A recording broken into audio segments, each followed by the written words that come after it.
To the Country Telegraph, nice to have your company. It's a Monday. We've had so much fun on the weekend. In fact, in Queensland, it's still a public holiday today and I have to work. But what can I say? It just means that I'm very, very diligent and I'm working very hard, but we have a great program lined up. I'm very excited with our next guest. But first of all, to see what's happening around Australia that's making headlines for regional, rural and outback regions of Australia. Regional Victorians face the highest network charges in the state while being forced to host vast new renewable energy zones and a massive 550 kilovolt transmission line. Now, the analysis of the Australian Energy Regulator 2025-2026 pricing shows country Victorian households paying up to 50% more in network charges on their electricity bills than their counterparts in Melbourne. A2 Milk has recalled 3 batches of infant formula sold in the States after detecting a product called cereulide. That's a toxin that can cause severe sickness and nausea. Victoria's new Indigenous representative body, now wait for this, it will cost taxpayers almost $1 billion over the next decade. That's according to a new report. $1 billion. But it would seem that Victoria, under the current government, doesn't really care much about money. Look at the CFMEU. Farmers have denounced the New South Wales government's downside of a high voltage transmission corridor for the New England Renewable Energy Zone as pure spin and warned community opposition is red hot. Agriculture has been identified as one of the sectors most severely impacted by recent bushfires in Victoria's Strathbogie Shire, according to a submission by the Shire Council to the inquiry into the 2026 summer fires right across Victoria. And finally, don't forget to subscribe to the Country Telegraph, either on YouTube or Rumble, or follow us on Facebook and X. And speaking of Facebook, we are now live on Facebook. While you're still fast asleep, we're flat out on our feet. We've got to keep this nation on the go. When your working day is through, we've got 12 million things to do, picking up and sorting coast to coast. We're Australia Post. We deliver. We deliver. I love yous, IOUs, handle with cares and teddy bears, lettergrams and faxes, couriers and parcel packs. Yes, we're Australia Post. We deliver. We deliver. Any destination across the world, across the nation, across the world. We're Australia Post. We deliver.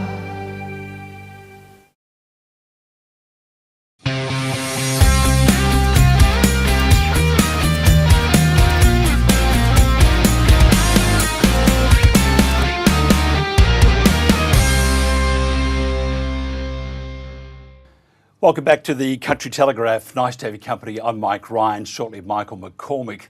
Now, we're shining a light. We just played a commercial then from Australia Post. We deliver. Not anymore. We're shining this light on the loss of rural services today in the electorate of Riverina.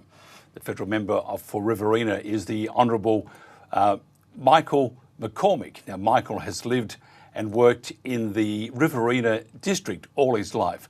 He's raised on family farms at Marrar and Brucedale and was elected as the nation's member for Riverina on the 21st of August 2010. It just seems like yesterday, doesn't it, Michael?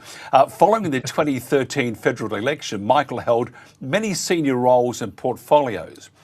On February 26, 2018, Michael was elected the 14th leader of the Nationals and was sworn in as Australia's 18th Deputy Prime Minister.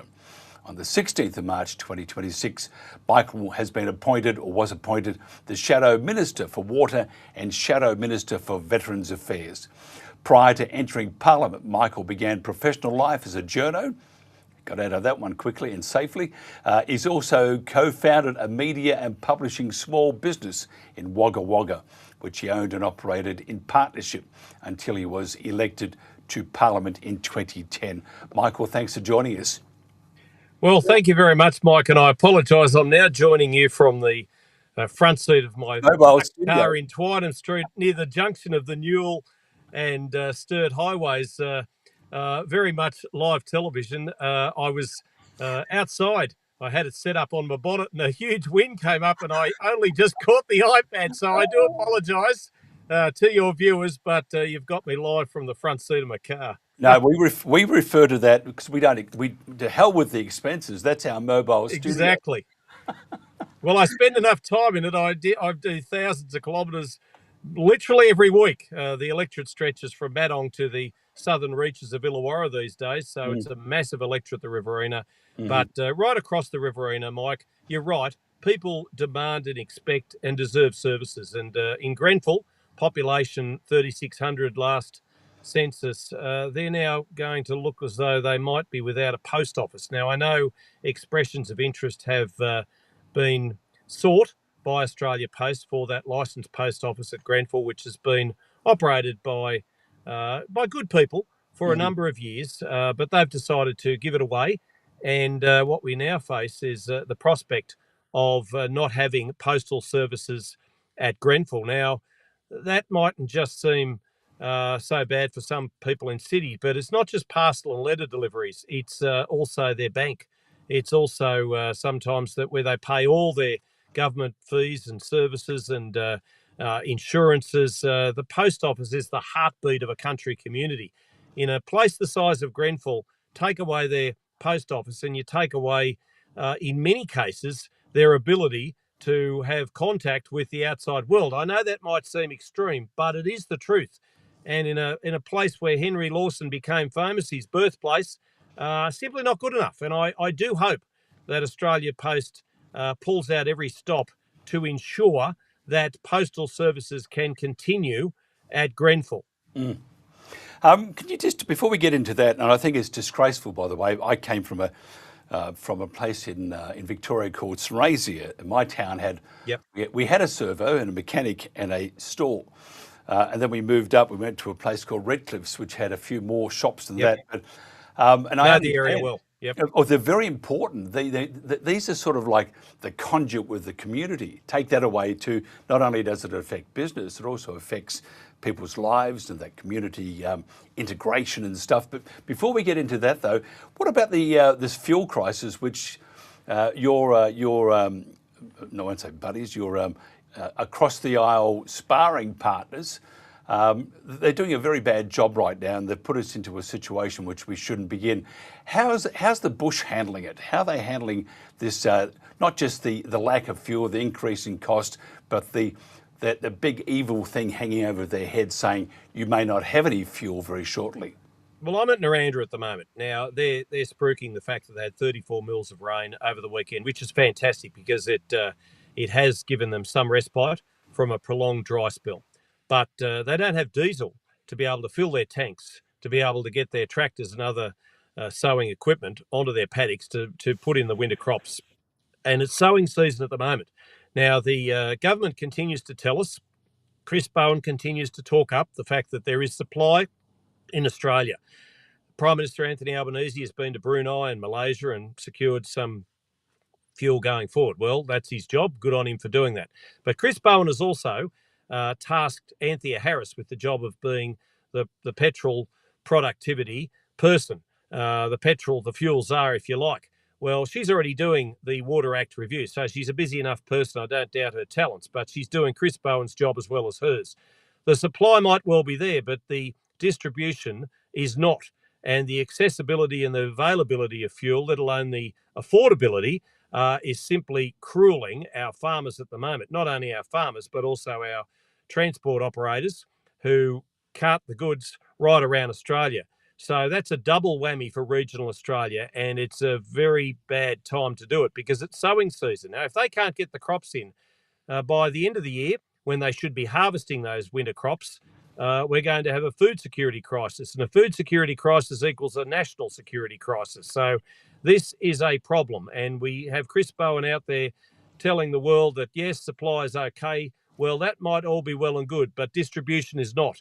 And that is the massive issue in regional Australia at the moment. It's the accessibility to that diesel for our farmers who are sowing their crops, and they can't get their hands on enough diesel to fill their tanks to be able to plant their crops. Simply not good enough. Tell me, what's the main business? I would imagine it's agriculture, but the main business for Grenfell and its surrounds, because and it is agriculture, but if the fuel crisis keeps going, and not only do you not stock and supply the supermarkets and the stores, what happens is the farmers, the people on the land can't earn a living. Oh, that's right. And of course, around Grenfell, it's a very good sheep producing area, cattle as well. But they've got wool. The price of wool is actually good at the moment, believe it or not. So they want to make every opportunity. They want to take every opportunity to cash in on some of their hard work. And their hard work involves stock. Their hard work involves planting crops. They can't plant crops, and they can't get around to, at the moment, hand feed their stock because it has been dry. Well, they're left literally high and dry. And, like I say, Chris Bowen keeps telling us the supply's there, but they're talking in silos. They're just simply not listening to hardworking farmers who are the greatest risk takers in the nation, because they plant their crops, they look to the skies, they hope it's going to rain when it needs to, they hope it's going to be dry when it has to be, when they harvest, and yet, all of that means naught if they can't get their crops in the ground in the first place because of a fuel crisis brought about by not their problem, not their fault. Well, it is their problem, but it's not their fault. And we've got a government telling them that supply's okay, and when it's not. And Chris Bowen needs to get out of his ivory tower in Sydney and come out and talk to the farmers, listen to the farmers, see that they've got an issue and do something about that issue. I know he's got Anthea Harris on the job. I know she's a good person, but she's a very busy person because, as I said before, she's also doing the review into the Water Act. So Chris Bowen needs to do his own day job and do it properly. Yeah, I'm just quite intrigued. How do they do? Because people need to go to a bank or to a post office. What's the nearest post office from Grenfell? Oh, well, it's a long way away. It's Young, it's Burrawa. It's quite a drive, and these are situations where, yes, they're surrounded by good towns. Cowra, I suppose, as country people would say, is not that far away either. But they need to be able to have access to services that people in the cities just take for granted. It's not easy. And of course, when you've got a fuel crisis, when a lot of these populations are also older populations, so many of them don't have access to be able to drive. That's where it makes it so difficult when aged care centres close in country areas, because their nearest aged care centre is usually 100 kilometres away, and they end up in their twilight years, when they should be enjoying their last few years around family and friends, they get shipped off to places 100 kilometres from home, and then they don't get any visitors with familiar faces. Country centres do it tough. Country people do it tough. And when things, valuable, vital services such as post offices shut, it makes life all the more appreciably difficult. Coleambally, which I almost moved there once with my family, my father. Great town, great community. Yeah, no, we decided to stay Victorian. Sorry about that. We play better football. But anyway. Well, they still play Aussie rules at Coleambally, don't worry, and their team, the Blues, are going okay this season. Yeah, but not the Blues in Melbourne, thank God. Now let's get back to the real stuff. Rugby. No, the Coleambally, they've got... Tell us about Coleambally, because the licensed post office is closed in February. And now for mail and very limited services, not BPay, you can't do BPay bill payments, you can't do banking, there's no PO boxes. It's at Maryland's Pharmacy, so you can go there for a headache tablet and do minimal posting. Yeah, well, it's difficult, and of course you've got Coleambally there, where the school has school population, the enrolments have almost halved because of the Murray-Darling Basin Plan. They've halved since 2015. So the town is doing it tough as it is. The pub, I was in there the other day, and they're going well. They've got a great little coffee shop in town. It's a wonderful community. It's New South Wales' youngest town. It was purpose built in the 1950s for irrigation for farmers and to grow some of the world's best food and fibre, and they do that. But when you start to lose services such as postal services, it just makes it so much difficult because it starts to put the squeeze on the community, a community which is looking to attract business, to attract other people to come to town.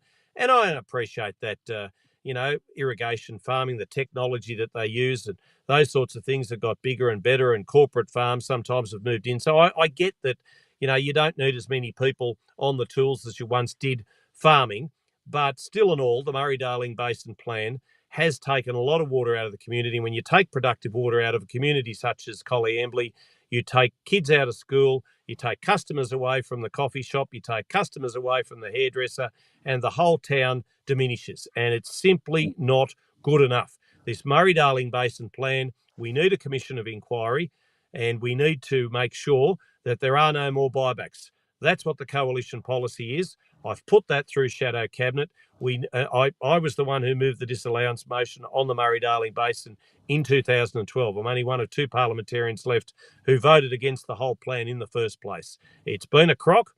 It's been so difficult on those farmers who grow the world's best food and fibre, and they are, Mike, the world's best environmentalists. At the moment, the Commonwealth Environmental Water Holder has 72% of the available water in the basin.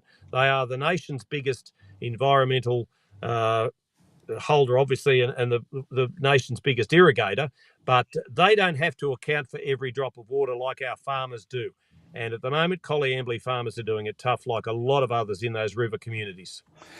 Why there's a trend at the moment. We saw in the UK with Starmer and the farmers there, and in Australia it's been happening for quite some time. If you listen to a farmer, like my dad would always whinge about government and those in the big smoke didn't know what they were talking about. And probably right too.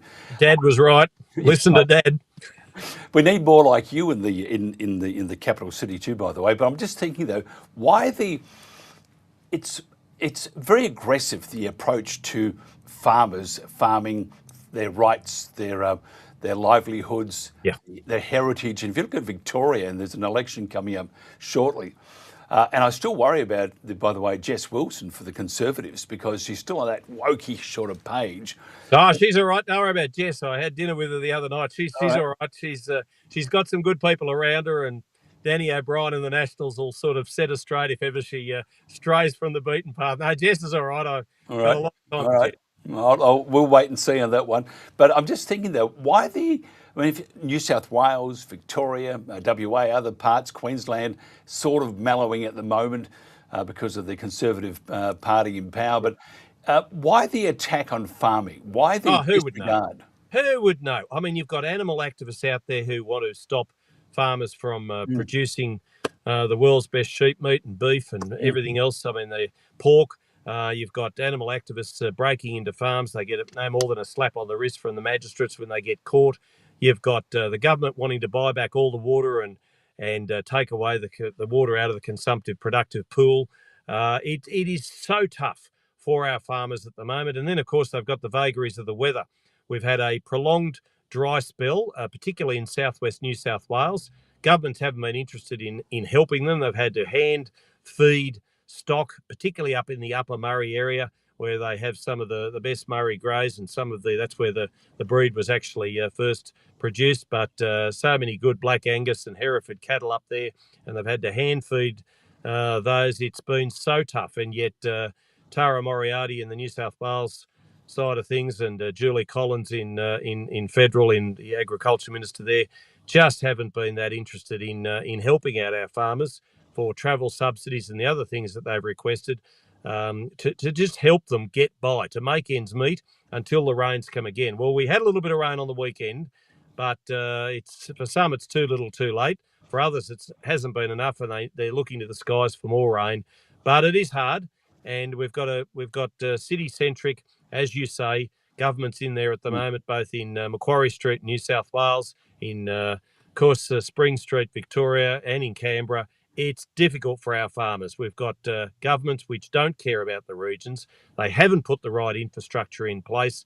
They haven't spent virtually a zack on our roads, which are crumbling and deteriorating. It's simply not good enough. I heard an interesting stat at the weekend at a meeting at Batlow where the Hume Link, the mob putting through the transmission lines through Snowy Valleys Council, drove 293,000 kilometres on those roads. That was the total make-up for just a week. Now, you can imagine how much of an impact that is having on the roads, and yet there's very little money coming out of Canberra and indeed state governments to make sure that we've got proper road maintenance and upgrades. And yet they're expected to get all that volume of traffic in addition to what they already had.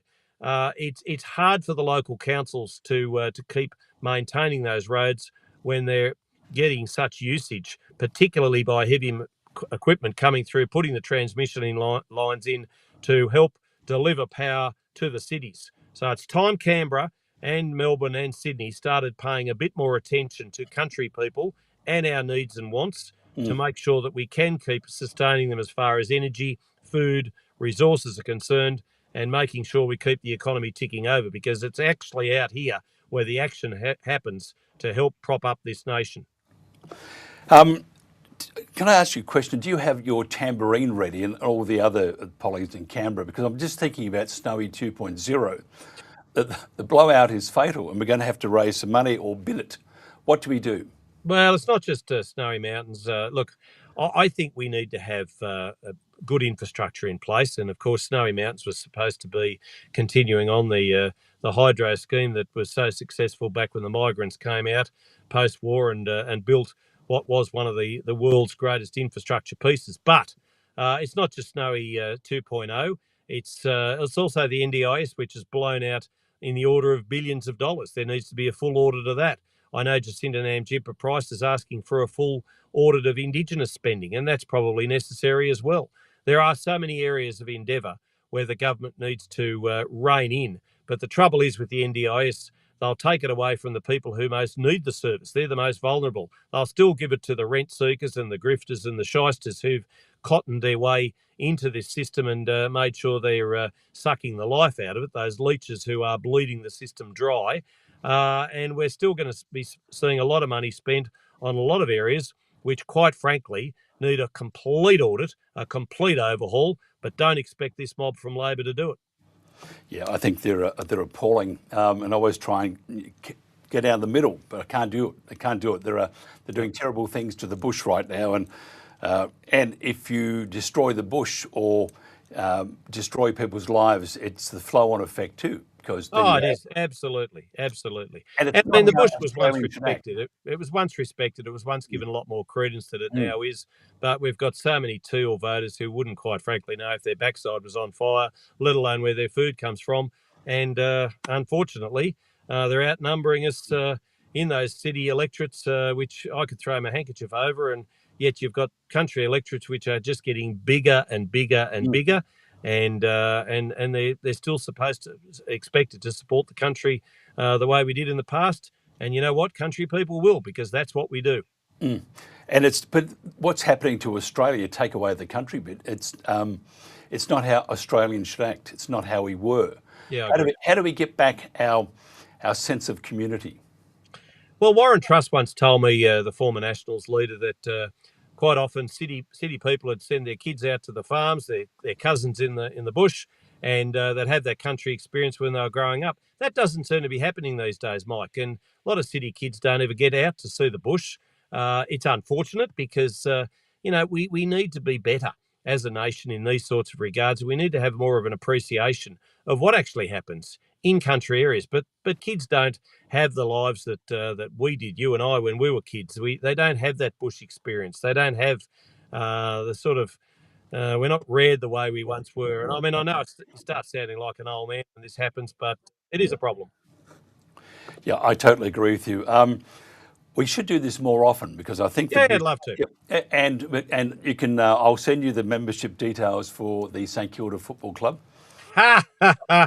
Go the Hawks! No, I did hear a good joke the other day. It was a knock-knock joke. Knock knock. Who's there? Owen. Oh, and who? Oh, when the Saints go marching in. Well, Anyway, they're we- going all right this year, the Saints. Don't worry about that. In the last 2 games, we beat the Blues, which is always good to do.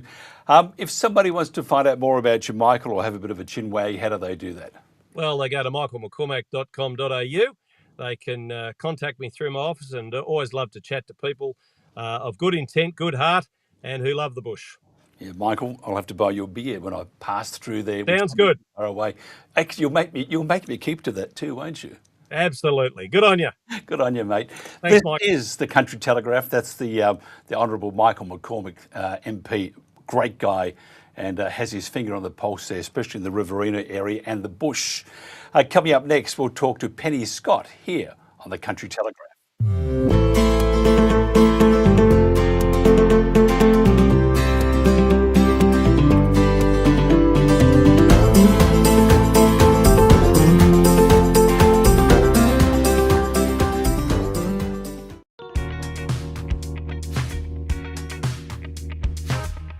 Our mantra has always been, we are here to softly promote and softly build up all of the winemakers of the region to say, hang on, what you do is great, what you produce is fantastic, and what we drink is well worthy of anything, anywhere, not just in Australia but around the world. I'm planting varieties from Cyprus, which is amazing, and looking at doing other Greek varietals too. So I think by doing this, it's really going to keep our culture strong here in Australia, because obviously we're very far away from Greece. I then got the opportunity to make wines that I thought were suited to this region, and then put a little bit of finesse in, oak treatments, etc., to make them softer and more approachable wines. It's pretty cool to be able to provide high value wines at those lower price points. There's certainly quite a few of our varieties that you probably wouldn't find elsewhere in Australia. If you do, it's probably from our grapes. A Riverland wine is above and beyond what you'll find anywhere else. You know, the whole objective was to be proud of the region we're from, so Riverland is stamped clearly on the bottle and always will be. There's a lot of positivity amongst the smaller winemakers, passion and pride in what they're doing. They love to showcase the region. It's a wonderful region. Yeah, I think, people will be pleasantly surprised by what they get out of the Riverina.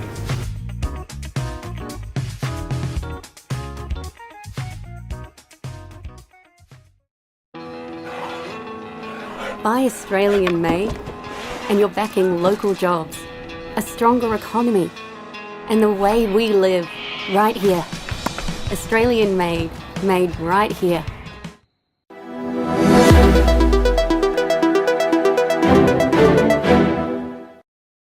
And hello, and great to have you here on the Country Telegraph. I'm Mike Ryan. Coming up next, Penny Scott.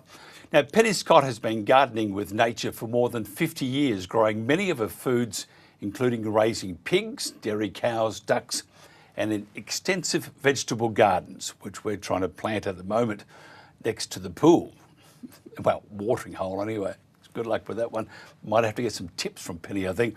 Now, Penny's been deeply involved in the organic sector for around 35 years. She joined the Organic Regenerative Investment Cooperative last year, say that 3 times, collaborating with almost 300 organic grain growers across Australia, enabling them to be profitable farmers and engaging with the millions of Australians who want transparency with their food supply systems. First of all, Penny, thank you for joining us. Good morning. Good We need to turn your microphone on. Oh my God. Just a little button. If you could just turn the microphone on. Yes, I'm just We trying. just know there's no microphone turned on. So what I might do is just go to a quick little grab as Penny goes, what the hell was happening? This is the Country Telegraph.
The king may rule over land and sea. The lord may live right royally. The soldier ride in pomp and pride. The sailor roam over ocean wide. But this or that, whatever befall, the farmer, he must feed them all. The writer thinks, the poet sings, the craftsman fashion wondrous things.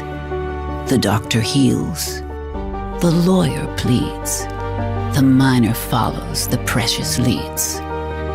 But this or that, whatever befall, the farmer, he must feed them all. The merchant, he may buy and sell.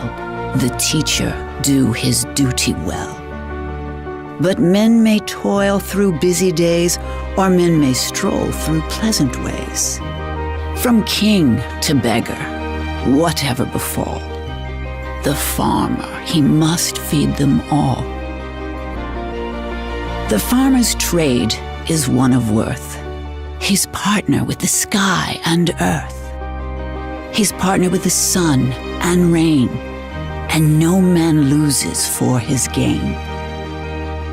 And men may rise, or men may fall, but the farmer, he must feed them all. God bless the man who sows the wheat, who finds us milk and fruit and meat. May his purse be heavy, his heart be light, his cattle and corn and all go right. God bless the seeds his hands let fall. For the farmer, he must feed us all.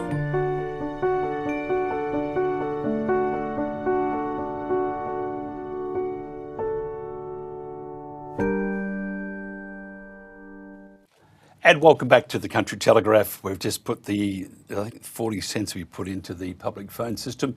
It now works. Penny, do you read me loud and clear? I hear you loud and clear. Can you Good hear on you. me? And very nicely too, I have to tell you. It sounds just the dulcet tones of Penny Scott echoing across the rural areas of Australia. It's an honour. Thank you very much, Mike. Let's talk about food security at the moment. While many Australians experience food insecurity, is this going to be a greater concern, do you think, as the ensuing months come along?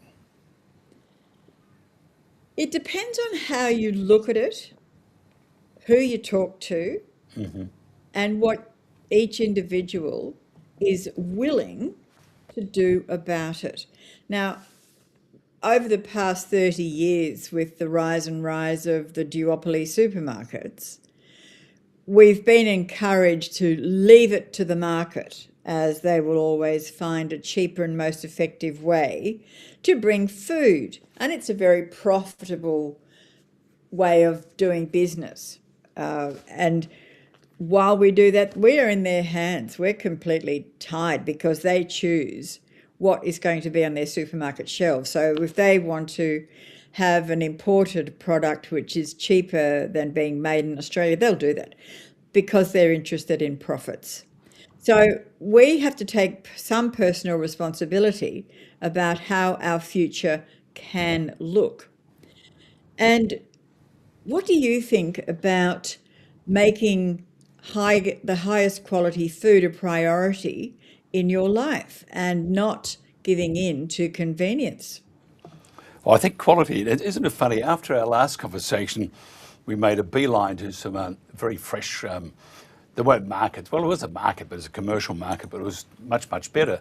And what we realised, besides it having flavour, which was quite ironical because that's what you're after when you cook, the food actually filled you up. It was denser and better. Whereas you go to the supermarket, I'm not knocking the supermarket here by any stretch, but you go there and you'd buy, and we had bacon, for example, the other day. And normally you'd pay about $7.50 for a couple of lumps of bacon in there, and you throw into the air fryer, which we do because we're trying to be healthy. But it always lacked a bit of flavour, and you're always a bit hungry after it. So this time we had organic bacon, we had organic cage-free or what do they call the roaming-free hen egg thingos, had those. Had the tomatoes which roam free too. They were denser, and some homemade bread. Man, oh man, I have to tell you, one, it didn't cost us any more. Two, it was better for us. We ate less, but enjoyed it more. This is I think, what you're talking about, the discovery of either growing yourself, popping down to the local fresh market, supporting the local growers, and eating stuff that we used to eat before we started to pump it full of all sorts of stuff. I'm so thrilled that you and Lynn have had that experience. That is just marvellous. And trying to tell other people can be a bit frustrating because they've got no idea what your flavour buds have been doing, but they've been having a ball. And thank you for describing that extraordinary difference that you have now experienced. And isn't that a thing? It's about experiencing it. And convenience has meant that people just, I'll find something on a recipe sheet, or I'll go and buy something already pre-cooked or pre-peeled, and we'll just warm that up and have it for dinner.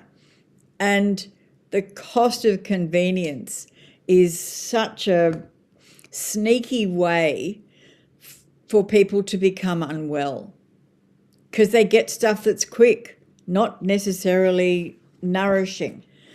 So food security, insecurity, it depends on how much we want to take personal responsibility and do some research into the brands, do some research into what all those numbers on the back of labels mean, do some research about the country of origin. So until you make this a priority, because we all have the privilege really of eating 3 times a day, what we choose to put into our mouths is up to us. But there's no trustworthiness in the food system at the moment. How urgent is the education process? Because that's what we're talking about. We become frustrated because we find so many examples of fraud and unethical food growing. Even the greenwashing is a multi-squillion dollar business.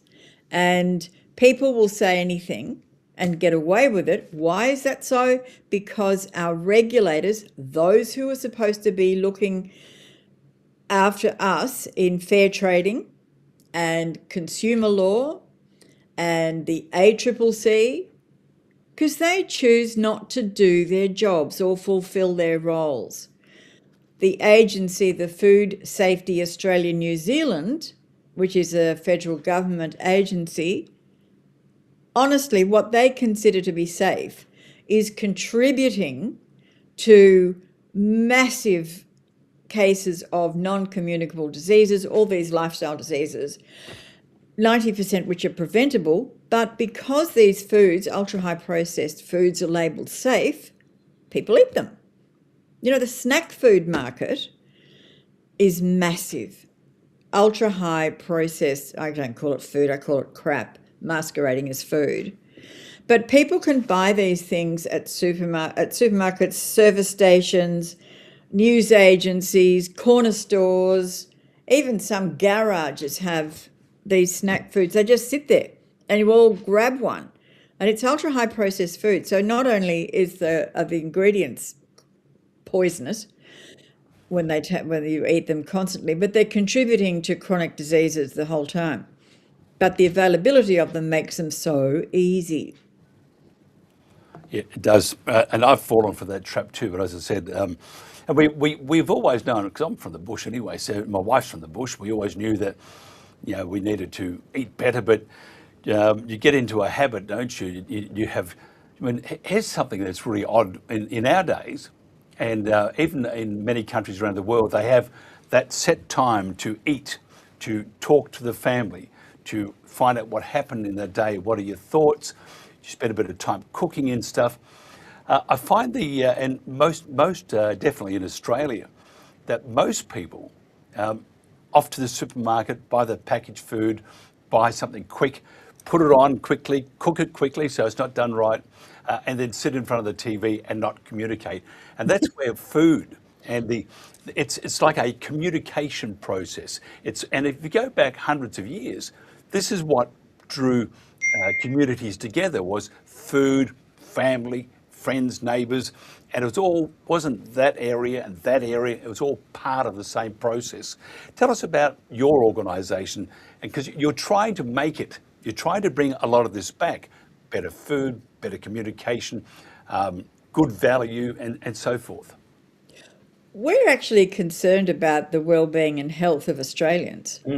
It's just innate in us. I think because we're mothers, we're people from the country, we understand how beautifully food can be grown.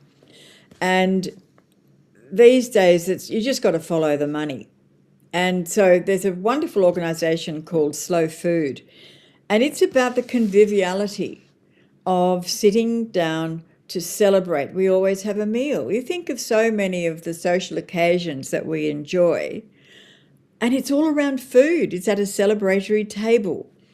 And that convenience and fast food have killed that. So at our peril, because so many of these convenience foods are 50% fat, hydrogenated fats, which are so bad for your body, 50% sugar. The food technicians in these companies are specialising in making these products hyper addictive. Now that's not helping, but when we take the time to, as you did after going to the market, you took the time to find the food. You took the time to sit down and to prepare it and then sit down and enjoy it. You made that decision, but so many people don't. And I understand the pressures of life and having children around you and everyone's hungry and you're knackered yourself. You just want to get something in their mouths. But that's at our peril with so many neurodivergent diseases now and many others. And you'll be pleased to know that I followed that with what I was drinking. I looked for some good grape juice, and the grape juice, I was very, very chirpy about the third glass and enjoying myself apparently far too much. Let's talk about your organisation. Now, it's Organic Regenerative Investment Cooperative, which is Ori Co-op. Tell us about how it works, and the founder's vision and its ownership and its membership. About 10, 11, 12 years ago, there were many more certified organic properties and owners, farmers, producing their foods in regenerative systems, which means that life is at the centre. And through non-succession, some of these older farmers decided to retire, that nobody in the family wanted to take them on. However, the collateral, the build-up of the healthy soils over years of growing foods without deadly chemicals and herbicides, insecticides and pesticides, they were likely to be lost.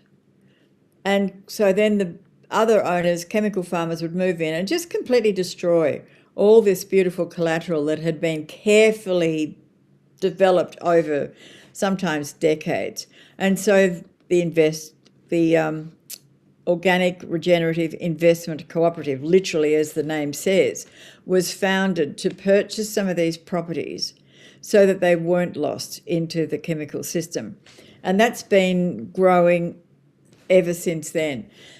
And we've got so much damage to Australia's soils now through chemical farming. We're just getting more widespread desertification, which means that there's nothing growing there because of the old monoculture competitive paradigm. And this is leading to desertification and that bare ground. In summer, we had such a hot summer. We had a week where, it was 10 days, where the temperature during the day did not drop below 43 degrees. Now, we measure air temperature, but it's the soil temperature that actually really heats up, or it's dirt temperature by then. And that all lifts off, it adds to the heat in the atmosphere, it changes weather patterns. And so I know I'm getting a bit off topic here, but it's bare ground that causes droughts. So when we look at how organic and regenerative farmers look after their properties, one of the basic practices is 100% living ground cover 100% of the time. Now that reduces the soil temperatures and you actually can attract more rain. The more vegetative mass you have on the ground, then the more likely that these bits going up into the atmosphere, they become the nuclei for raindrops. And if it's an organic matter, as the nuclei of those raindrops, then those drops will form at a lower temperature.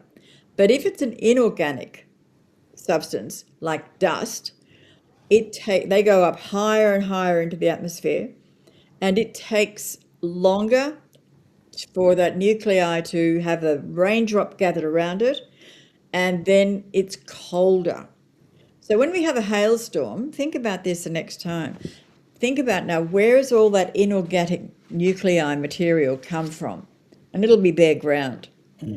So if we want to have more rain, fewer dry periods, we have to have more vegetation, living vegetation on the ground all the time. Your organisation, it's even though it's a new organisation, it's basing itself on old philosophies and ideals and a lot of common sense. If someone wants to be a part of that, if someone would like to, because unless you're different, I think we are always after the investor. If someone wanted to invest in what you were doing and expand this, because it is common sense, it's actually, if you were an accountant, you'd say this is just what we need because we're going to save money down the track because we're being healthy. So what we're doing is we are investing into our future. How does someone become an investor in your organisation? Oh, well, there's masses of very useful information on our website, which is organicinvestmentcooperative.com.au. And there are options there for investing into properties or investing into the grain trust, or there's so much information there. And our food systems this is what you're talking about. So food security, let's feed Australians first. So they're not just things that we can do as a cooperative, but we need to have some government rethinking, and particularly an organisation like the National Farmers Federation, which is not just all about farmers, it's about some very, very, very large corporate sponsors, their partners. So with their bid to have $100 billion worth of agricultural exports every year, oh, good on you for feeding a few people around the world, but let's feed Australians first. Let's have a look at an import replacement scheme where so many of our foods are now imported and we don't have the capacity, sometimes even the skill sets here in Australia anymore, but there is certainly no financial incentive to provide import replacement products. We can do it, but the incentives are not there from the government or the very big agribusiness vested interests. Again, it's all common sense, but we do need to look after our backyard first, because if we can't look after our own backyard, there's absolutely zero chance we're going to do any good anywhere else. And after all, we should be looking after, it's our family. Look at Australia as a community, it's all family. Look after that first. If somebody wants to, find out where the markets are, how they can get involved, or just more about your organisation, or just have a chat with you, how do they do that? Look, there are some wonderful sites. The Open Food Network is one to find growers. So you can link directly with growers across Australia, the Open Food Network. There's Sustainable Table, and that's, again, another national network which has so many records of and contacts for food growers, so you can buy directly from farmers. And then with Oricob, my email address is orca@ organicinvestmentcooperative.com.au, and I'd be thrilled to have a yarn with people. I'd believe that. Good on you, Penny Scott. Thank you so much for your time. And we'll do this more often too. This is the Country Telegraph. If you're looking forward to a nice day tomorrow, let me look into my glass of, no, I won't do that, my glass of scotch. I can't tell the future with that. I can't tell anything. Let's look into my cup of tea. We'll visit the Bureau of Meteorology. Hello, Alana from the Bureau here with your national weather forecast for tomorrow, Tuesday the 5th of May. Let's get started. Now, through the east of the country, we'll see this cold front and trough which has moved through the southeast. That's going to continue through Queensland and New South Wales, bringing some areas of showers and isolated thunderstorms. Further in the southeast, we'll also see a few more showers through Victoria and Tasmania. And elsewhere along these southern coastal areas, we will see a few light isolated showers. However, across the country, we are looking at mostly settled conditions under the influence of this high pressure ridge. We'll even see some areas of morning fog both through the west and the east of the country tomorrow. So let's take a look at each state, and we'll start in Queensland. Through inland parts of the east, we will see some areas of morning fog. Then throughout the day, we'll see a few showers through coastal parts of the southeast and also up towards the north tropical coast. Now further inland, we have this band of showers that's going to continue, possibly with some isolated thunderstorms through parts of this southern interior area. Now to the east of this trough, that's where we're still seeing warmer than average conditions for May, and that includes for Brisbane, which will see 28 degrees tomorrow, partly cloudy, and in the morning we may even see a little bit of fog through western parts. Taking a look into New South Wales tomorrow, which is also seeing the influence of this trough and cold front that will continue to bring some showers and isolated storms through northeast parts of New South Wales.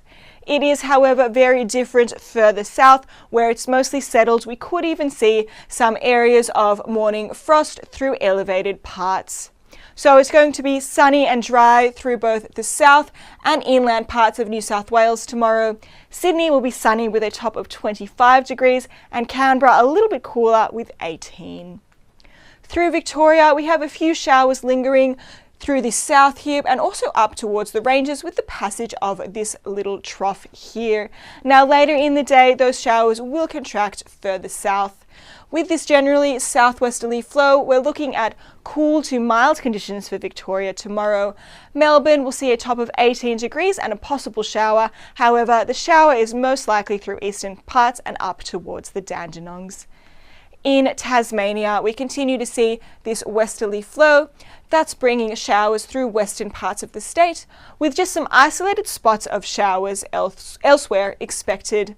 So for Hobart tomorrow, partly cloudy and a top of 18 degrees. Slightly warmer tomorrow for Launceston with a top of 20. South Australia will see a mostly settled day tomorrow. However, we could still see some showers through the agricultural areas and also about the far southern coast through the west. Now we're really looking at below average temperatures for all of South Australia tomorrow, following the passage of that cold front that came through on the weekend. So Adelaide won't even reach 20 degrees. We're looking at a top of 19 degrees tomorrow for Adelaide, with a possible morning shower in the area. Through Western Australia, again, we are seeing settled conditions. We'll see some inland fog through southern parts, extending from the Southwest Land Division and all the way to the Eucla area. Now, it's those same areas, but along the coast, where we could see some isolated showers throughout the day. Generally though, again, we're looking mostly settled, as we can see under the influence of this high pressure ridge. So it is looking mostly dry and a lot of sunshine through Western Australia tomorrow. That includes for Perth, which will see a sunny day and a top of 23. Now, up in the Territory, there are a few locations which are trying to cling on to a few little showers here or there, even as we make our way into the dry season. So that includes for the eastern Arnhem, possibly up towards the Tiwis, and maybe even a little bit through southern parts of the Barkly. Elsewhere, though, we are looking at a dry day. Once again, it will be hot up top. We have 35 degrees and sunny for Darwin, but it will be cooler down south, 22 degrees tomorrow for Alice Springs. That's all for our national weather forecast. If you'd like some more information, please visit us at the Bureau's website, app or social media. Thank you so much for watching, and we'll see you next time.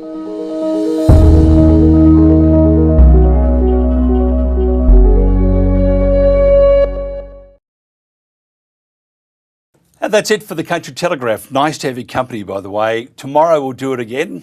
Some great guests on, talk about the issues that concern rural, outback, and regional Australia. And we need to look after that, because if they are in a bad state, it will follow on that the rest of the country will be down the gurgler.